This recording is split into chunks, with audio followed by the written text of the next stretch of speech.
Don't really get the information you need until you do your research and actually come. Yeah. Because since I've been here, I've been able to go and check out the farmlands, the real estate market, all of those things. Yeah. Investing in Ghana is an amazing opportunity for anyone that want to have sustainable income for your future and your children. So you want to be able to come home and invest in your own people. We've invested in everybody else. It's time for us to invest in us.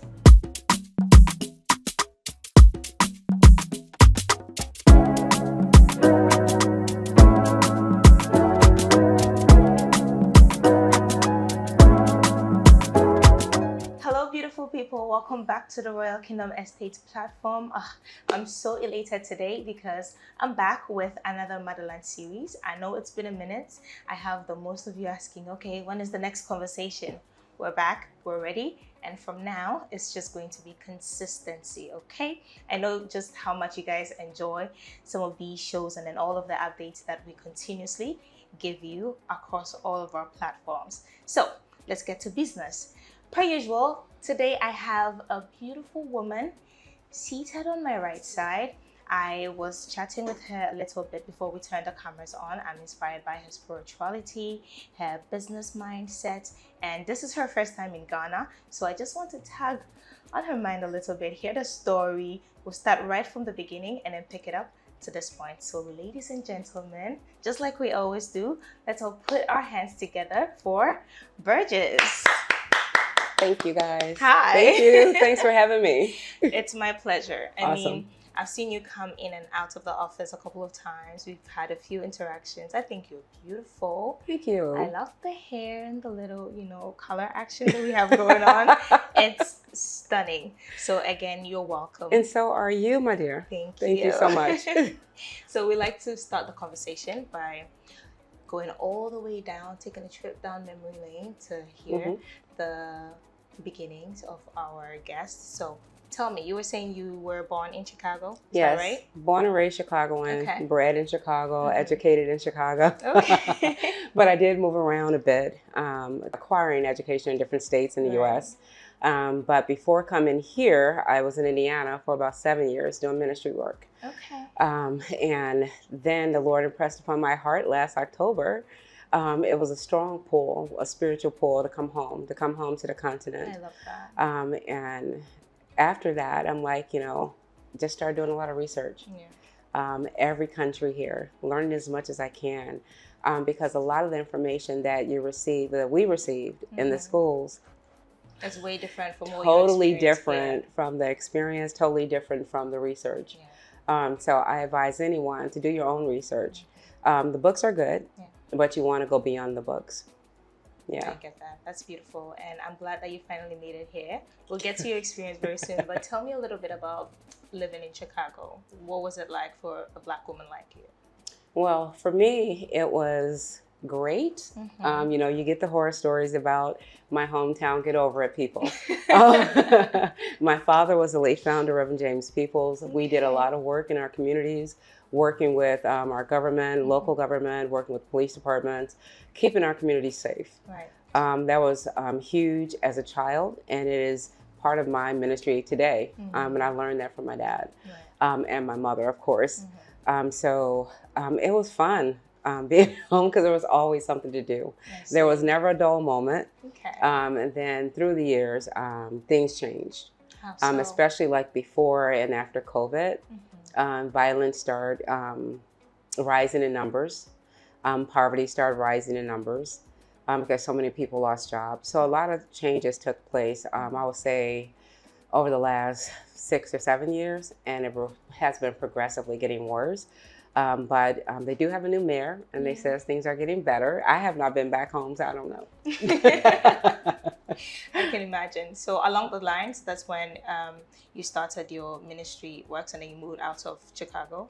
Yes. So the deal with me, because I am called by God, and I have this crazy faith, wherever he say for me to go, I just go. So he sent me to Indiana. Wow. Same thing, not a soul, No friends. Nobody. You knew nobody. I knew nobody. My Wow. nephew and my niece, they were attending a church in Mhm. Indiana, and I went to that church with them. And the Lord just been blessing me ever since because of obedience. Wow. Yeah. So I'm not at the level of Nehemiah yet, Mhm. where he went and started rebuilding the walls of Jerusalem, Yeah, but I'm trying to get my faith to where his was. that's beautiful. So whenever he send me, I just go and be an instrument of use. What is that one thing that steps forward once you have your faith? Because moving to a completely new place, knowing nobody, having no family, no friends, it can be kind of scary. So taking in the faith, was it like, okay, solely depending on the word of God, you just want to do the ministry, and that was what kept pushing you? That is what kept pushing me. The word of God and knowing that he had my back. Yeah. So he opened doors Mm-hmm. that I could not have possibly opened. Yeah. He had created friendships and a network Yeah. that I still have this day. So it was mainly the faith and then God creating a community for you Yes, already. He did. And then you got in there, you just blended everything, just picked up. Truly it did. And that comes from my training at home. My father knew how to talk to people. Yeah. He was genuine with love. Mm-hmm. My mother was one of those people that everyone gravitated to our home because love was there. So I just took what I learned as a child and took it to the 10th power and learned how to network properly, learned how to respect people. And wherever the Lord send me, I respect the people in the land. Yeah, I see. That is beautiful. Like, I'm learning so much from you. The importance of faith. I mean, Ghana, we're big on Christianity. A lot of people have big faith down here, and that's something that we'll talk about too. Having this big faith and coming from a family of well-aligned principles, having good relationships with people, how have you been able to impact that into the life of other people? I share. Yeah. We run several programs helping individuals that are less fortunate, and then helping those that are fortunate sustain and have sustainable income so they can help others. Right. So we have meetings with them, talk with them, a million events, ensuring that we let them know we haven't gone anywhere. Right. We're still here, we're still helping, and it's a great thing to have that type of backing. When you go to different places, for me, networking is key. Yeah. Letting people know that you're there. And that while you're there, there's a purpose. That's true. So it's been very helpful that way. I see. And I know that you have a consultancy. Yes. Tell me a little bit about your business. Yeah, so Aimwell Digital Solutions, I started that during COVID. People thought I was crazy, but... Wait, why? Because it requires a lot of funding. Right. And so the mayor of the city of Gary hired us to do a guaranteed income pilot for his constituents. Okay. So I had to raise $1.5 million for this pilot, just the pilot alone. Wow. And they was like, how are you going to do that during COVID? I'm like, you know what? The Lord has got my back. See, it comes back to your faith. Yes. It's a so big one. We were able to raise $2 million. We completed it. We did a documentary and have amazing results from it. So people are still reaching out to us today, telling us how they benefited from that pilot program. And so that's just one of the things that we do. We incorporate nonprofit and for-profit businesses globally now. Right. It was just the States until about 2 years ago, and we started getting clients overseas. We are master grant writers, and so we procure funds for not just NGOs, NPOs, and CBOs, but also businesses that are startups that want to start, doing something and or have the funding, have that cushion to pay payroll, things of that nature. Right. So we are the ones behind the scenes getting it done. And we do analytics for our clients to make sure they stay on tracks. That is lovely. That is amazing to be able to exceed the initial goal, get the funding, and be able to expand and get this big within, a short time frame. Yes. You're doing amazing. Guys, if you're watching this and you have a brilliant idea that you just need the world to see, you need to contact her right now. No, but congratulations. Thank you. That is amazing to hear. Thank you. And through it all, the business, your faith, How did you find your way to Ghana? Because I know this is your very first time in the motherland. Yes, it is. You're welcome. Thank you. So, October, I had surgery. And it started then. When I came out of the anesthesia, the Holy Spirit just impressed upon my heart, Africa. What did you have surgery for? Is it okay to ask? Oh, yeah, that's fine. Because it's a miracle. I had a tumor that was pressing against my brain cells. Wow. And so it was messing with my visions, giving me problems with my hearing and major headaches all the time. So it wasn't cancerous or anything, but it had to come out. So I'm like, you know what, Lord? I know you want this thing out. Yeah. So I'm going to go and you're going to just take control of this doctor, this surgeon, everybody. Yes, I was scared. But, but he took care of it. So the surgeon and my friend that came with me, her name is Corey. She's like, Burge, he have little baby hands. You're going to be fine. The surgeon had baby hands. So he was able to get in there, get it out without touching any nerves. This is supposed to be a 1.5 year recovery. I recovered in 4 months. I have full function of my eye, my hearing, I can hear, and I have no paralysis in my face or my mouth. Wow. Yeah, most people have come out with those type of issues. The Lord blessed me not to come out. Your whole existence is one gigantic miracle. Yes, it is. It's beautiful. It's so full of testimonies. Like, yes. That's amazing. Yes, I'm telling you, if it wasn't for the Lord, I don't know where I'll be or what would have happened to me or my family, but he's been faithful. So I have no choice but to be faithful to him. Yeah. I choose to be faithful to him. Yeah. And so after that, the pressing didn't stop. So I'm like, okay. So he said Africa, but did he really mean it? Africa just came calling to you. It would not stop. And then Africa started growing in me. Wow. Yeah, as I did the research, it just started growing. And it's like I just had a hunger and a thirst. And I'm like, you know what? I'm just going. And I'm like, oh, wait. I don't know anybody.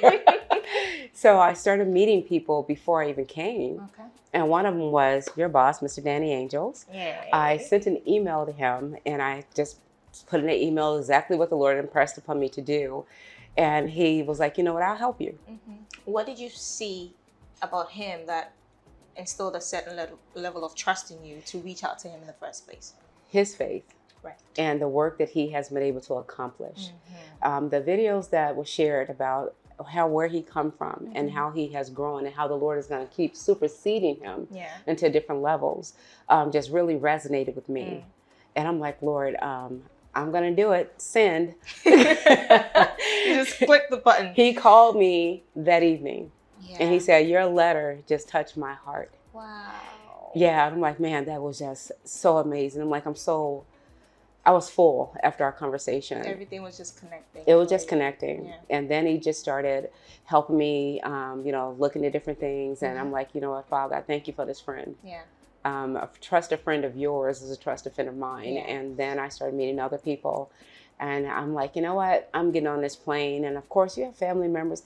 Girl, don't go over there. You haven't met these people. And did you see what just happened? I said, that's the same type of stuff we get. Yeah. And it's called fake. Yeah. I said, no, I have not been chased by a leopard since I've been here. No, I don't live in a hut. I'm like, no, they actually have some better living than we have.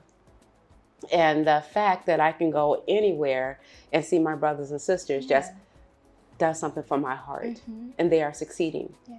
And I said, everybody may not be rich, but at least we can help them get to a place where they don't have to struggle or be oppressed. I love that. So come here with that mindset to be an instrument. Yeah. Not try to come and be the God, because you're not him. Yeah. But getting back to getting on that plane, after talking to Danny, he delayed my trip for...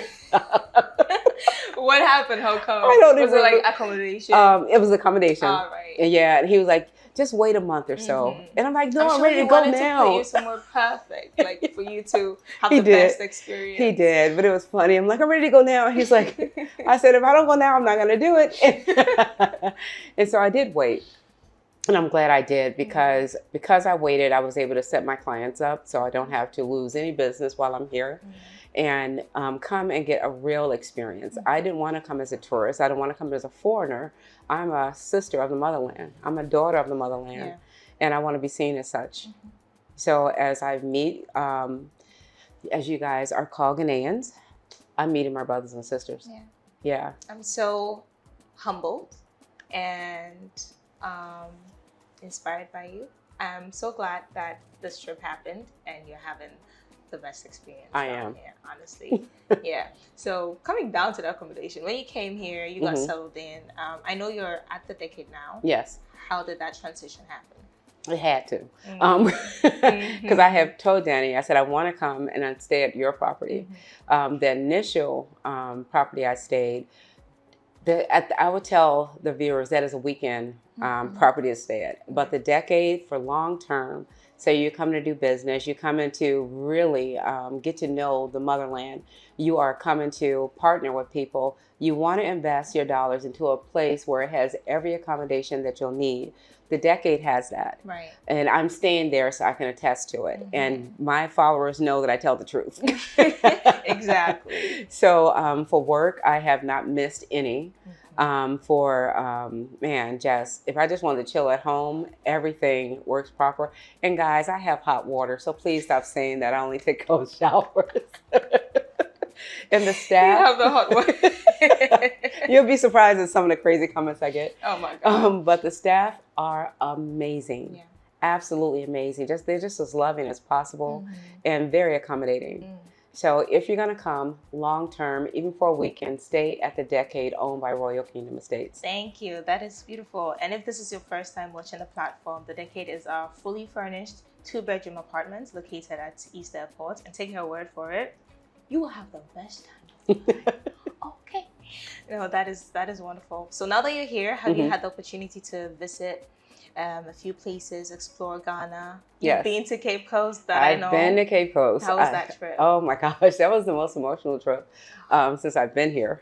Because going to the slave market and Cape Coast Castle, you know, we do our research, we learn, we hear other people with their experiences. Until you experience on your own, you're never going to get the full effect. Yes. So for me, it was spiritual and also it was personal.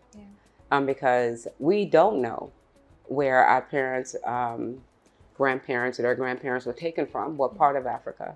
We do know that we are African born in America. We know that. Yeah. So to go there, it was so emotional. it was very, very intense. To hear the story of what happened to our ancestors before they were put on those ships.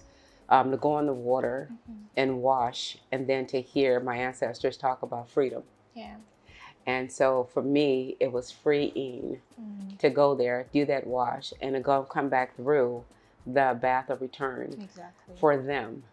So that was for my ancestors. Exactly. You know, that was for my relatives that had no clue of where we come from or whatever. I'm sure it was so impactful because it had a meaning for you. It signified something. Yes. And so I just feel the liberation hearing you talk about it. Like it's really, really nice. And it connected me. Yeah. It really connected me. I thought I was connected, you know, getting off the plane, and no, that was my connection. And so now I'm like, I have to really go and talk to somebody about not leaving, but we'll talk about that later.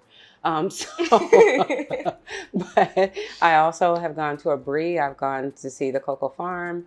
I was going to see some of the other properties. However, it was raining that day, so I couldn't.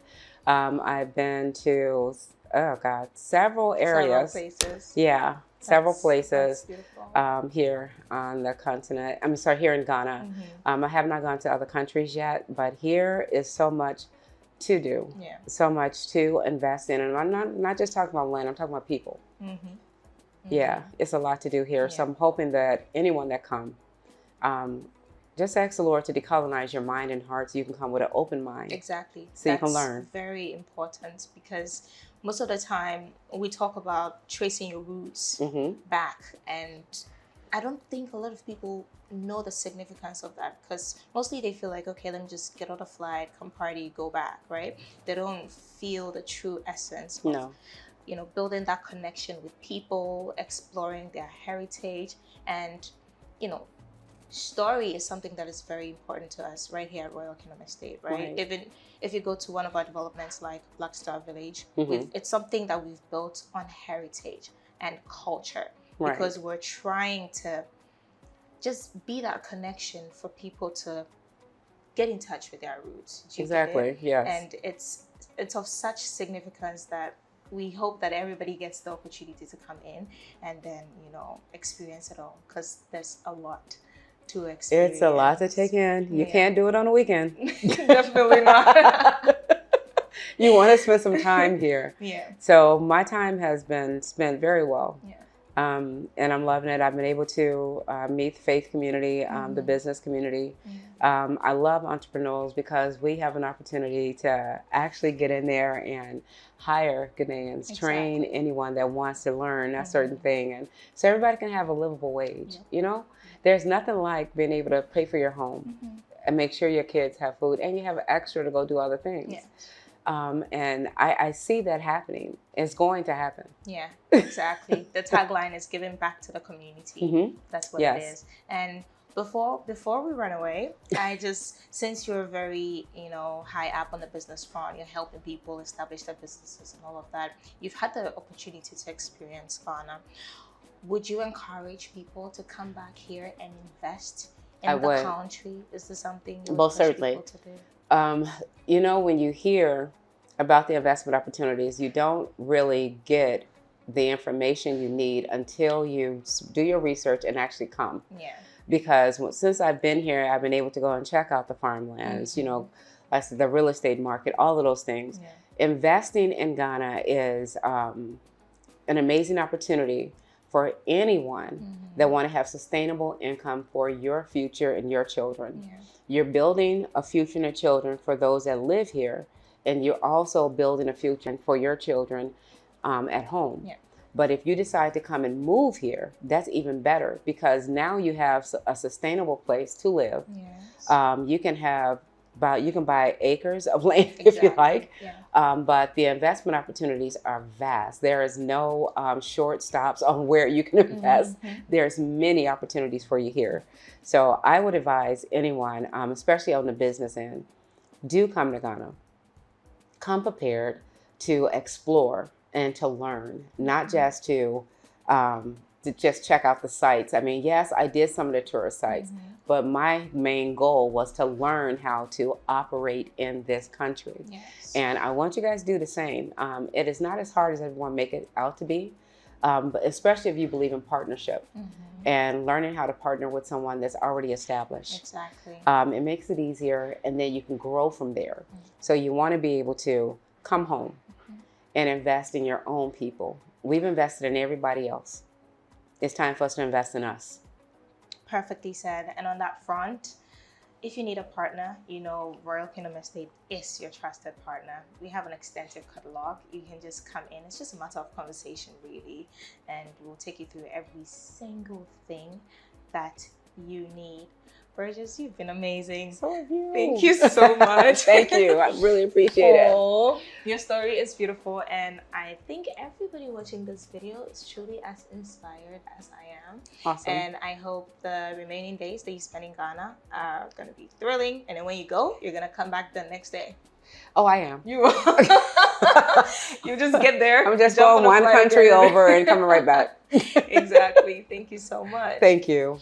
Guys, this has been beautiful. I'm hoping you guys have really enjoyed this. If you have any comments, just leave it down there in the comment section. I'm sure Burgess will be in there answering some of your questions. The main point is that all of your questions are answered, basically. And so on that note, subscribe to the channel, like the video, share it. You can follow us across all of our social media platforms. And you know that we have lands that are selling starting price of 100,000 Ghana cedis. The future is app.